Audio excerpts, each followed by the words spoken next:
day the Lord will make. This is the day the Lord has made, although he's going to make the rest of it. I will rejoice and be glad in it somehow. And the somehow today has very deep roots. I was just this last weekend in Pasadena at Fuller Seminary, and on Sunday morning when we woke up, we had found out that 7 miles away, Monterey Park, there had been a mass shooting.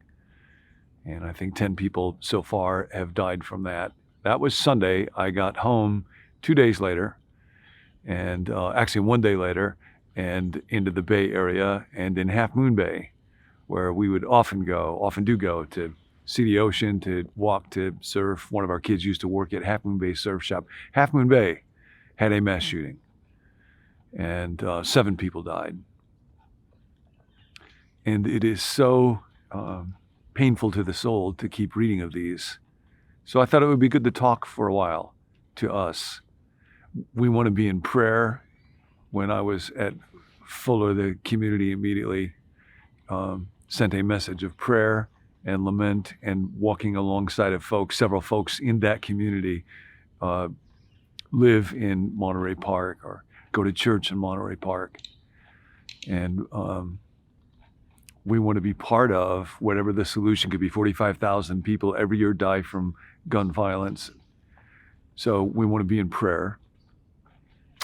But we also, when we hear or read stories about that, it's important for us to read and reflect on them with empathy and humility and openness, because we know with everything that is a mess going on inside the world, that's not something that allows us to feel superior. That same violence, potential for hatred, bitterness, greed, pride is inside me. It's not just out there. And so I wanted to talk with us in the fellowship of the withered hand, who cannot straighten out our own lives, but God can, about how to do that. And to do that as we're thinking about habits. And so I wanted to talk today about habits of the heart. Habits of the Heart was a book written by Robert Bellah about almost 40 years ago now, reflecting on the state of community and hyper-individualism, isolation, a lot of trajectories that have just continued for the last 35 years. He in turn took that phrase from the French thinker a couple hundred years ago, Alexis de Tocqueville, who was reflecting on what are the habits, what are the personal characteristics that are needed for people to live together well in community, in a democracy. And the phrase reminds us that habits are not just about convenient hacks that we have to try to be healthier or wealthier as selfish individuals. Habits form communities as well as forming individuals. How we gather or don't gather, how we see people who are different than us or are not with those people, where we learn from, where we get exposed to ideas and information. Those things are all forming us all the time. And we want to allow Jesus to be the one that's forming us. And in fact, that phrase, habits of the heart, reminds us that the habits that matter most are not just things that involve our behaviors. They are in the heart. Now, you might, if you don't like the word habit, wonder why Tocqueville didn't use a phrase like cultivating the heart or practices the heart. Well, you'll have to take that up with Tocqueville, and he's dead. But the master understander of the habits of the heart, of course, is Jesus. And the Sermon on the Mount is the greatest teaching on habit formation of all time, and he talks about how it is the habits of the heart that matter. You have heard that it was said, don't murder, and you might think, well, as long as I'm not murdering people, I'm okay.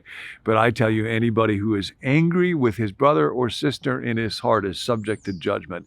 And whoever says racha, that was a term of contempt, possibly because it's the sound that you make when you're about to spit on somebody, is liable to judgment and liable to the courts, and anybody who says you fool is liable to the fires of hell. It is out of the heart, see, out of the habits that are there, that the outward troubles flow. And if my heart is on the wrong track, then just trying to control my behavior is not going to solve my problem. So I want to ask you today, what are the habits of your heart when it comes to anger?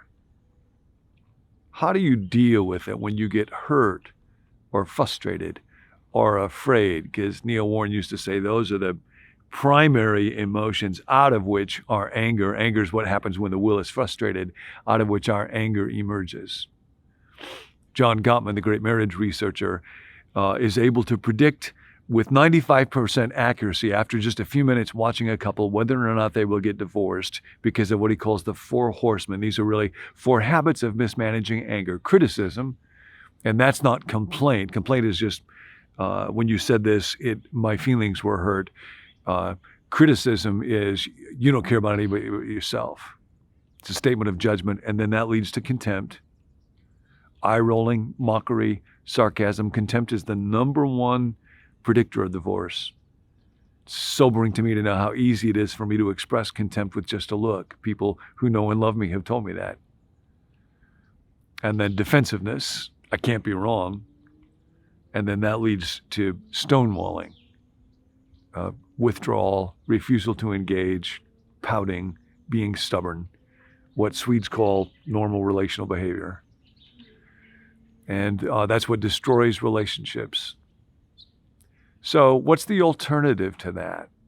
How can I deal with my habitual response to anger in ways that will lead me towards God and towards life and not away? This is from a book by Richard Rollheiser called Sacred Fire.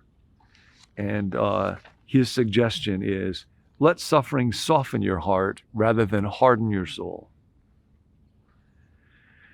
He says, there is no depth of soul without suffering. And I was thinking, the reason I'm standing here right now, you might be able to see right now there's some guys who are pruning the vines where I live. They're not our vines, not our grapes, not our wine. If you're wondering when are we going to come out with become new wine, not going to happen. But it's interesting that vines have to be pruned. They have to be cut in order for them to flourish and grow. There is no depth of soul without suffering. Human experience has taught us this long ago. We attain depth primarily through suffering, especially through the kind of suffering that's also humiliating. If any of us were to ask ourselves the question, what's given me depth, what's opened me to deeper perception and understanding, almost invariably the answer would be one of which we would be ashamed to speak. We were bullied as a child. We were abused in some way. Something about our physical appearance makes us feel inferior. We speak with an accent. We're always the outsider. We have a weight problem. We're socially awkward. The list goes on, but the truth is always the same. To the extent that we have depth, we have also been humiliated. The two are inextricably connected. But depth is not all of a kind. Humiliation makes us deep, but it can make us deep in very different ways. It can make us deep in understanding, empathy, and forgiveness, or it can make us deep in resentment, bitterness, and vengeance. This is so interesting. He writes, the young men who shot their classmates in Columbine, the young man who indiscriminately gunned down students at Virginia Tech University, or we might say, with pretty safe assurance, that man who gunned down people in Monterey Park, that man who gunned down people in Half Moon Bay, suffered more than their share of humiliation in life, and that has made them deep. Sadly, in their case, it made them deep in anger, deep in bitterness, deep in murder. And I know those depths in my heart. I know them. I feel them. We see the opposite in Jesus, in how he faces his crucifixion. See, forgiveness and compassion had become habits of the heart for Jesus. So here's the invitation for today as you're thinking about cultivating a habit of the heart today.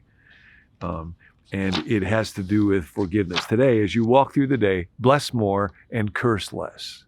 Bless more, curse less. We are mature, Rollheiser writes, when we define ourselves by what we're for rather than by what we're against. The capacity to bless more than to curse defines maturity.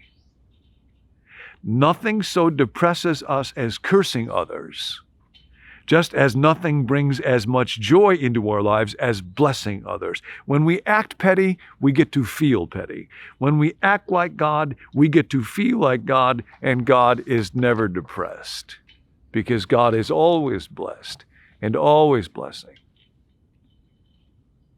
So take a moment right now and receive this blessing. The Lord bless you and keep you. The Lord make his face to shine upon you. The Lord lift up his countenance upon you and give you peace.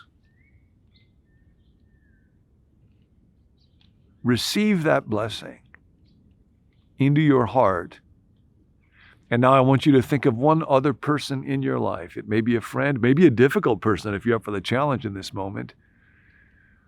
Might be somebody in your family, a parent or a spouse or a child or somebody in your class or a teacher.